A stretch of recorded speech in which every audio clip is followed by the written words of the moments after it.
The battlefield preserves the site of the second major battle of the Civil War. Wilson's Creek was fought on August 10, 1861. It was also the first major battle fought west of the Mississippi River. Missouri plays a very important role in the war. It's the third most fought over state, the third as far as number of battles and skirmishes, behind Virginia and Tennessee. There's a great deal of fighting that takes place in Missouri. Both sides are very interested in holding on to Missouri, if at all possible. So there's not only a large number of conventional battles inside the state, but also a great deal of guerrilla warfare. And it's really a civil war within the larger national civil war. So a great deal of bloodshed. Missouri is a very unhealthy place to live during the Civil War period. And a lot of dissension between neighbors. Old feuds are brought to the forefront again.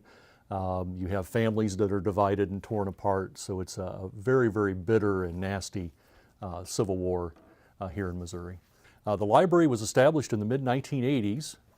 We have a large number of volumes, somewhere over 14,000 currently, and we try to have material relating to all aspects of the Civil War period.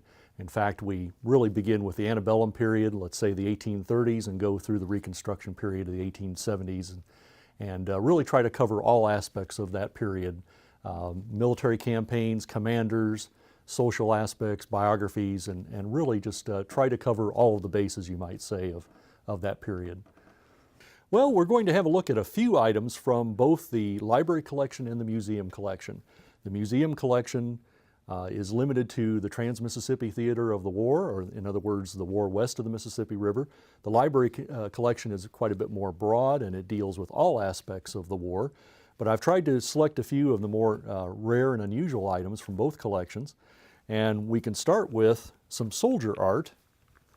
Soldier art from the Trans-Mississippi Theater is very, very rare. And we have two drawings done by a soldier named Andrew Tinkham, who was a member of Company F of the 1st Kansas Volunteer Infantry. He was from Lawrence, Kansas, and an enlisted man. And later he drew these great sketches of downtown Springfield. But he really provides us with a very, very unique view of Springfield, the most important town arguably in southwest Missouri in 1861. So he did a beautiful drawing of the downtown area, the area around the square, but he also did his representation of the Battle of Wilson's Creek as he experienced it. And again, it's not the work of a professional artist, but it's his representation of how he remembered the battle and what took place here. So we have other artwork done by professional artists that depict the battle, but this is really unique because it's, again, an ordinary soldier's unprofessional view of what he experienced at the battle. Looking at some of the books in the collection, we have a book that was published in 1865 called The Rebel Invasion of Missouri and Kansas and the Campaign of the Army of the Border. And it's an account of the Price Raid, the so-called Price Raid, the raid by Major General Sterling Price and his Confederate Army through Missouri in the fall of 1864, published right after the event, again in 1865. But the interesting thing about this is it actually was owned by Thomas Ewing Jr. and has his book plate here. Thomas Ewing was General Thomas Ewing during the Price Raid. Price attacked the Union garrison at Fort Davidson at Pilot Knob, Missouri, and was repulsed there. Thomas Ewing was in command of Fort Davidson. So this is Thomas Ewing's personal copy of the rebel invasion of Missouri and Kansas, and there is some marginalia, some of his pencil notes inside as well, where he's marked important passages of this book. When he pulled this book off the shelf and read it and referred back to it in the latter years of his life, we're able to kind of, in a sense, peer into his mind and get a sense as to what he felt was important, the passages that he thought he really wanted to refer to again and again. So it gives you a bit of a sense of what aspects of the campaign he really felt needed to be remembered. Another rare volume in the collection is a book of tactics, and this was published in St. Louis in 1861. And the interesting thing about this is it's just a small paperback pamphlet, really, but it goes into detail about how to train soldiers.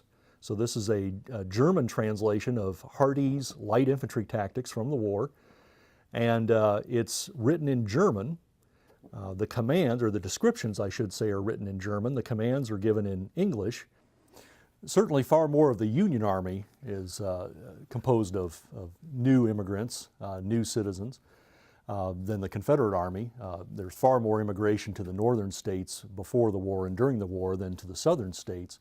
But a sizable percentage of the Union Army is actually made up of English, Irish, Germans, Scandinavians, to the point where you actually have ethnic regiments that are organized, made up of these various nationalities. And here at the battle, the 1st, the 2nd, the 3rd, and the 5th Missouri, the Missouri volunteer units, infantry units that fight here, are composed largely of German immigrants, or again, sons of immigrants, recently arrived Germans. This book is the Principles and Practice of Surgery, published in 1852. Again, a relatively common book. It's not terribly difficult to find, but a great book that goes into all sorts of aspects of medical care with various plates. So a very informative book if you were trying to become a doctor in the 1850s and 60s. But the really interesting thing about it is the history of the book, or the provenance of the book that's in the front, and it reads, September 6, 1862, presented by a young lady of Cave City, Kentucky, on 6th of September 1862, when General Buell's army was in pursuit of General Bragg. A surgeon of the Confederate Army, in haste to leave, left this book. So this is actually, in a way, a souvenir or war trophy that was left behind by a Confederate Army surgeon. And two pieces that relate to General Nathaniel Lyon, of course, is the Union Army commander, the commander of the Army of the West here at the Battle of Wilson's Creek. He's killed here on the morning of August 10, 1861, becomes the first Union general killed in combat during the war. But General Lyon writes, we think, a number of orders, of course, just before the battle begins, and this is written on August 9, 1861. So certainly one of the last pieces of correspondence that General Lyon wrote, perhaps the last piece of correspondence he wrote. And turning to an item from the end of Lyon's life, General Lyon again is killed here on the morning of August 10, 1861. And this is a pass that was written to be given to Lyon's brother-in-law and his cousin, who are coming all the way from Connecticut to Missouri to retrieve his remains. And this is a pass written by Captain Emmett McDonald of the Missouri State Guard that will allow his relatives to pass through southern lines to retrieve his body in Springfield. So it's a very, very rare document that, again, allows them to come into Springfield to retrieve his body. And they do that. They take it then up to Rolla, to the railhead, and then load it onto a train car there and take it on into St. Louis. There's an elaborate funeral ceremony in St. Louis, and then it is taken across the Mississippi, loaded onto another funeral car, and then it's taken all the way back to Connecticut. So in a procession that's very, very reminiscent of what Lincoln will experience in 1865 when his body is taken from Washington to Springfield, Illinois, Lyon is taken from this battlefield all the way back to his home in Connecticut, and he's buried there in early September. And there are stops along the way where thousands of people will turn out and mourn the first Union general killed in combat. I think it's great to use this material to realize that these were real people in the 1860s dealing with significant problems, much like we are today. Their problems were far more important, I think, just because the fate of the nation rested in their hands in the 1860s.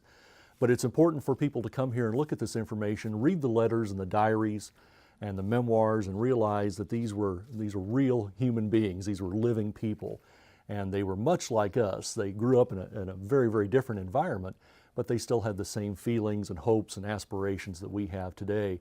And to realize that they dealt with some of these same problems, and to see how they dealt with them, and both use them as an example of inspiration and hope, but also to see the mistakes they made and hopefully avoid those as we move forward.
Actually, it's a little more convoluted than that, because some claim that his body is intentionally left behind so that way they can load more wounded men into ambulances and wagons and haul them off the field, take them off the field, so it's intentionally left behind.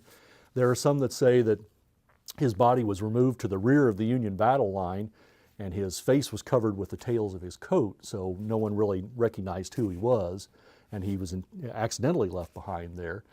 And then again, it gets more convoluted because it could have been accidentally left behind a second time when the Union Army retreats from Springfield to Rolla. There are some that try to tell the story that in fact it was accidentally left behind again when the Union Army retreats. But actually the evidence is very strong that it's intentionally left behind there, that the Army was going to retreat, they needed to move as quickly as possible, and they intentionally left the body behind there, knowing that undoubtedly his relatives would come and retrieve the body. So Lyon's body goes through a number of different travels, so to speak, after his death here, before it eventually makes its way to Connecticut for his burial there.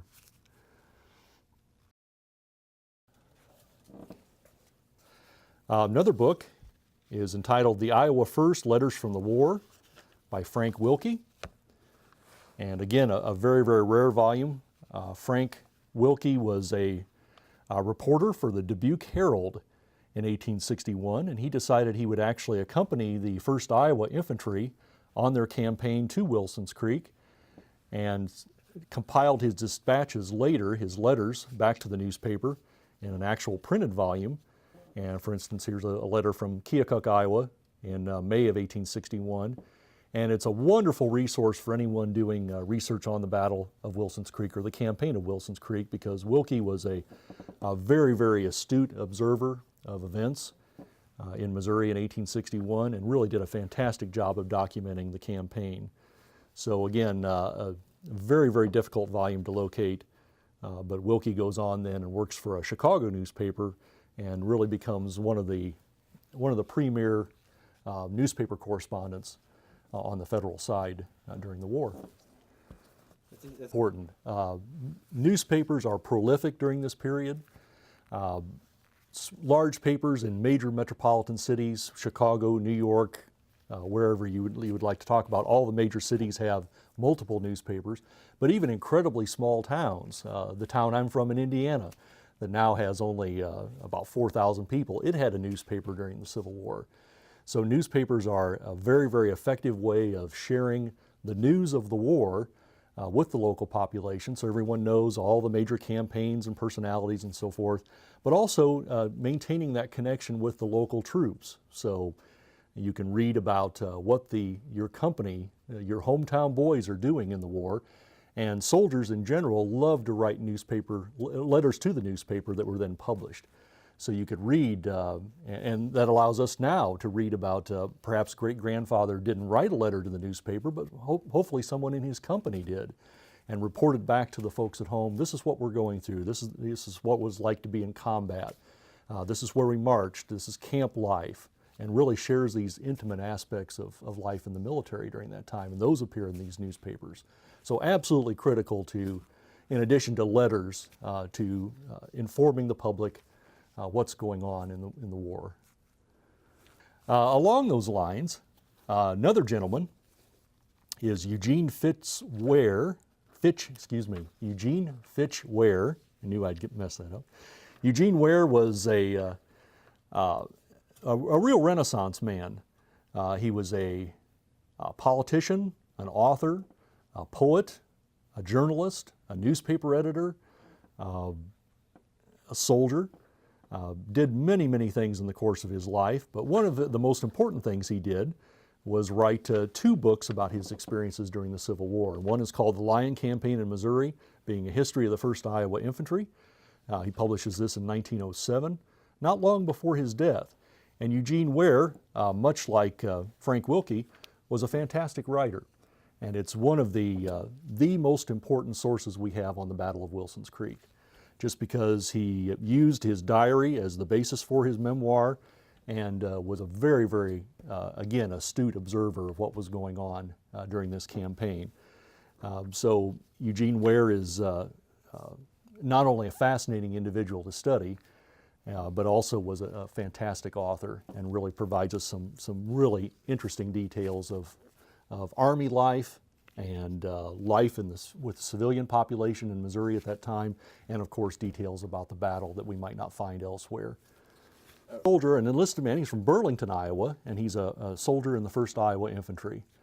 So he's an ordinary enlisted man, but obviously many years after the war decides to write his memoirs, writes this book and also writes a book about his later service during the war when he was an officer in the 7th Iowa Cavalry, and he's sent west to fight Native Americans, and he writes a book about that as well. So 2 very, very good books by a very accomplished author, and really important sources for us studying the battle.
period?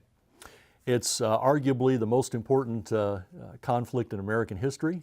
Some will debate that, but it certainly affects everything that we have today. The modern United States is shaped by the events from 1861 to 1865, so it's an absolutely critical time period in American history. And we're still dealing with the repercussions of what went on during that time period. So it's from race relations to states' rights to a number of other issues we continue to wrestle with today that are a result of what took place in the 1860s. And looking back on the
Can you go into a little bit before the Civil War? Because I know there was this history along the border between Kansas and Missouri, but it existed before the first gunshot.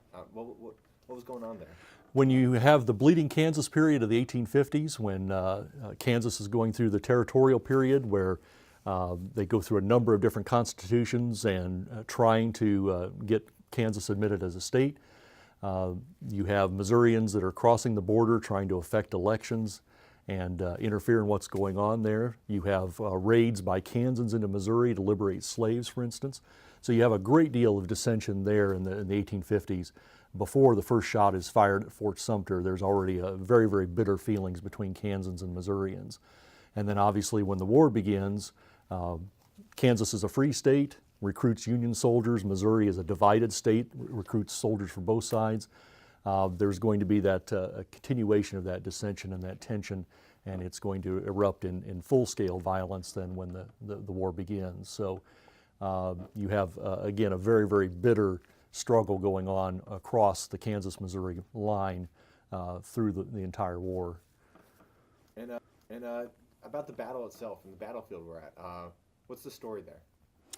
The Wilson's Creek is not only the second major battle of the war, just after First Manassas on July 21st, 1861, but it's also a training ground really for a number of commanders who go on to, if you will, bigger and better things during the war, larger commands.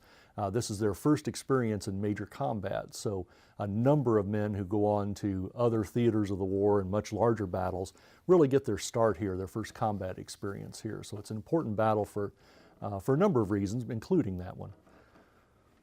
And then a great, to use a modern phrase, a one-stop shop.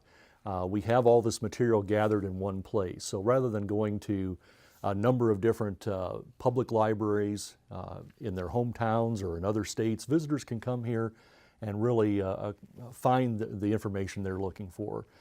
They don't have to waste a lot of time with emails or phone calls and things like that. And to a number of different institutions, they can really come here and we can try to find answers to their questions. If we can't find those answers, then we'll go and search for them to try to help them discover what they're looking for. So it's a great facility to really help the visitor understand all of the complex things that were going on during that time period. Why do you think it's important to look back?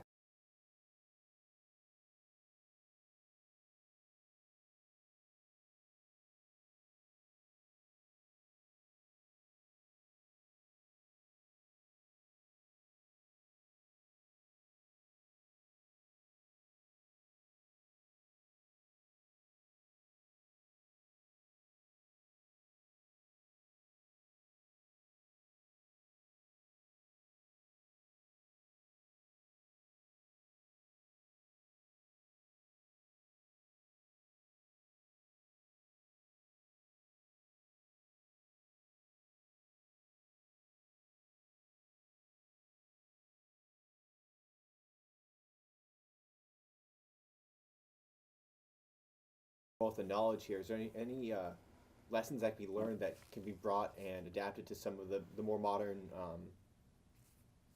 some of the more modern problems we have today in this country? Well, we can look at, again, at race relations. We have material dealing with slavery and race relations in the 1860s, and we can look at those lessons and try to figure out how those apply to where we are today.